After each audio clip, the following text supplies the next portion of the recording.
ராதே கிருஷ்ணா. வணக்கம். நான் உசிகி அம்மா பேசுகிறேன்.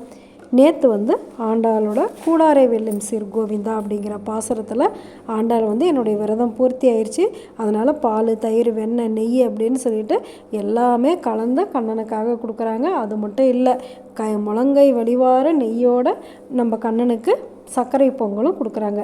இன்றைக்கி கண்ணன் என்ன பண்ணுறாரு, தயிர் சாதம், கலவை சாதம் அப்படின்னு சொல்லி எல்லா சாப்பாட்டையும் எடுத்துக்கிட்டு தன்னுடைய ஃப்ரெண்ட்ஸுங்களோட மாடு மேய்க்க போகிறாரு. எப்படி போகிறாரு அப்படின்னு சொல்லி பார்க்கலாமா? கறவைகள் பின் சென்று கானம் சேர்ந்துண்போம், அறிவொன்றும் இல்லாத ஆய்குலத் துந்தன்னை பிறவி பெருந்தன்னை புண்ணியம் யாமுடையோம், குறைவொன்றும் இல்லாத கோவிந்தா உந்தன்னோடு உறவில் நமக்கிங்கு ஒலிக்க ஒழியாது, அறியாத பிள்ளைகளோம் அன்பினால் உந்தன்னை சிறு பேரரலை தனவும் சீறி அருளாதே, இறைவா நீ தாராய் பறையேலோ ரொம்பாவாய்.